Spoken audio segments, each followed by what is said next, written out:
A paz do Senhor, sejam bem-vindos e bem-vindas a mais um vídeo aqui do canal.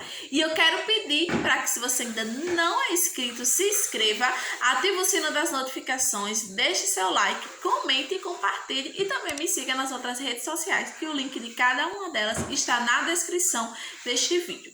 No vídeo de hoje a gente já está continuando, com a nossa série que a gente está fazendo aqui no canal sobre a minha história de vida até a idade atual que eu estou, A gente começou aí do zero, contando passo a passo, que aí a gente esquece um vídeo, a gente conta no próximo. O que vocês vão perguntando, a gente vai fazendo vídeos também, tirando a dúvida de vocês.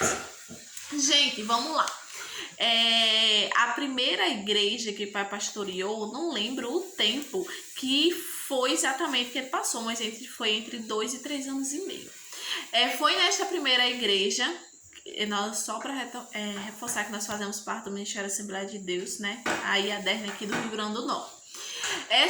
Foi nessa igreja onde eu comecei a perder a visão. Eu não lembro muito bem dessa igreja, eu lembro várias lembranças de nome de alguns irmãos, de algumas imagens da igreja, de como era e tal. Ou seja, eles estavam pastoreando e ao mesmo tempo estavam enfrentando o desafio da perca da minha visão. Vale ressaltar também que foi tudo em um período só. Eu fiz o segundo, terceiro, quarta, quinta série no Instituto de Cegos. Desse mesmo período, meu pai já estava pastoreando e eu e minha mãe íamos de ônibus. Nos 3 primeiros anos do Instituto, eu estudei de manhã. No último, eu estudei de tarde. Eu aprendi o braille com 6 meses que eu entrei na instituição. Então, assim,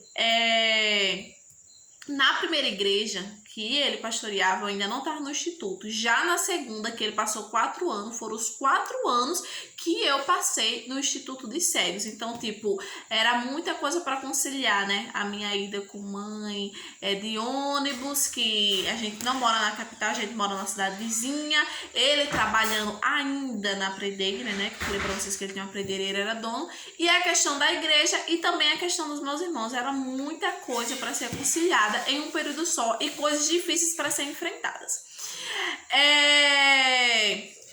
Então, como eu contei para vocês da última vez, muitas vezes não dava tempo de a gente ir para os cultos, Porque como eu estudava de tarde os 3 primeiros anos, a gente chegava muito difícil, a gente descia na rodoviária, tinha que subir a pé, a gente tinha que descer de meio-dia, eu e mãe, ia a pé também para a rodoviária, para pegar ônibus. Muitas vezes, devido à correria do meu pai, a gente tinha carro, mas muitas vezes ele nem podia deixar, nem podia buscar a gente. Quando a gente chegava, já era de noite, bastante esquisito, e ele já estava na igreja e não tinha como ir buscar a gente, e acabava não mandando ninguém também. Então era bem difícil essa parte. Eu acho que foi um dos momentos que eu mais comi coxinha, Porque como você é meio-dia, não dava tempo de almoçar, eu comia salgado, lanchava salgado, e quando tava vindo para casa, comia salgado de novo para valer pela janta.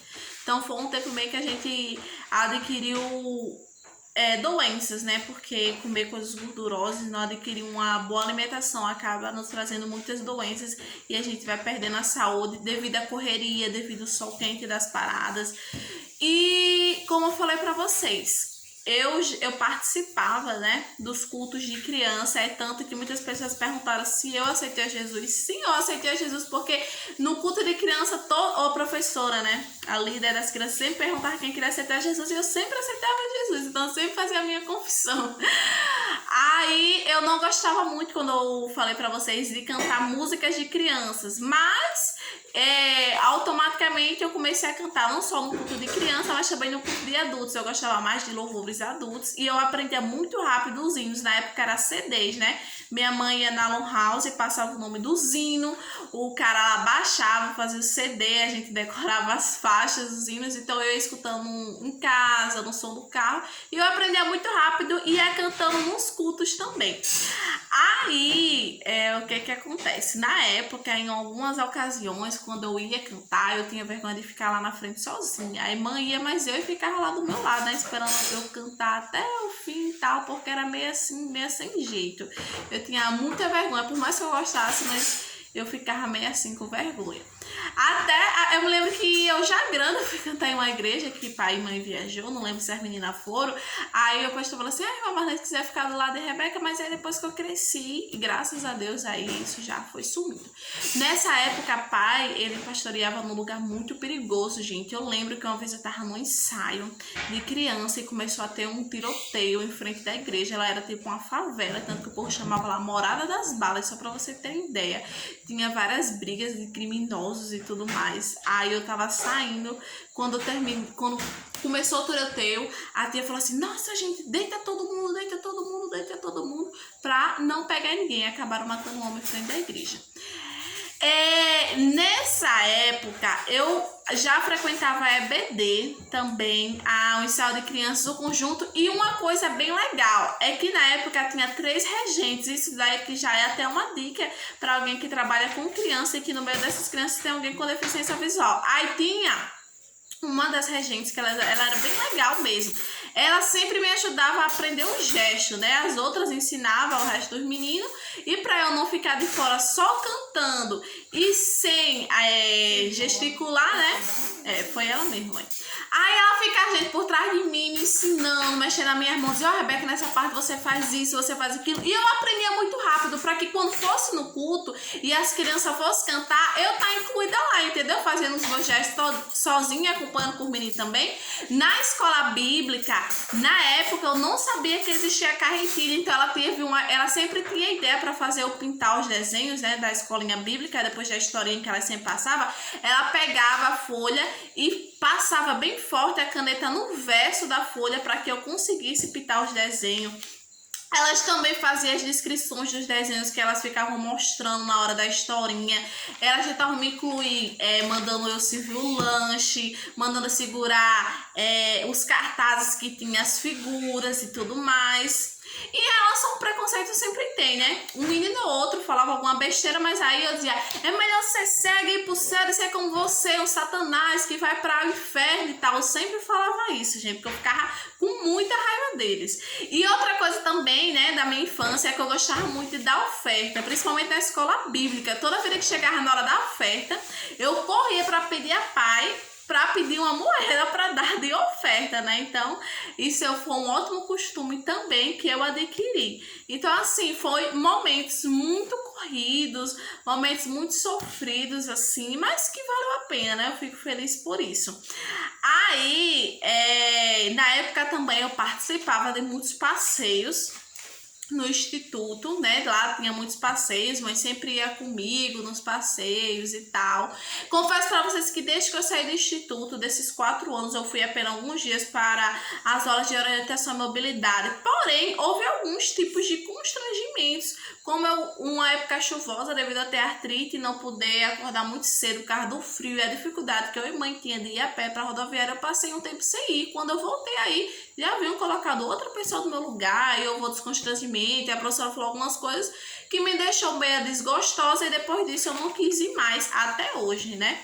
Depois disso, depois que eu saí do instituto, eu não fui para uma escola em Natal. Eu automaticamente ingressei nas escolas regulares da minha cidade mesmo e fiquei frequentando uma instituição que se chamava CAP, que se chama na realidade, né, que é aqui de Natal, que era o Centro de Apoio Pedagógico a Pessoas com Deficiência Visual. Eu comecei a frequentar, era somente uma vez por semana.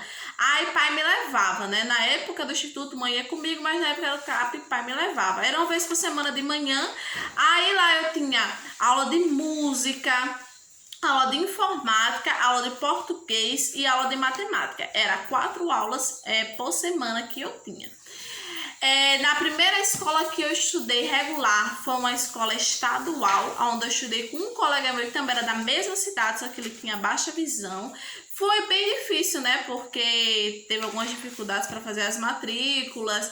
Eu não conseguia me adaptar ao ambiente de só pessoas que enxergam, era algo muito novo. Vocês sabem, né? Muitos preconceitos, principalmente na hora de fazer trabalho em grupo. Muitos professores não sabiam lidar com a situação, muitas palavras que vêm para nos abater. Nessa época, pai me deixava e me buscava.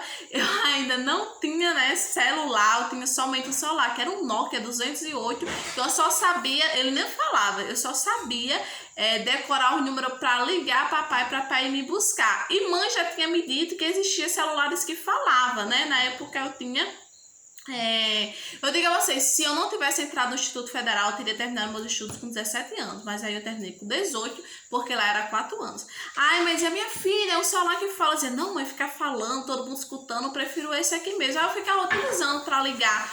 Esse foi o período que eu fiz o 6º ano, né? Que pai ficou 1 ano sem pastorear, somente ajudando um novo pastor que chegou na cidade, na construção.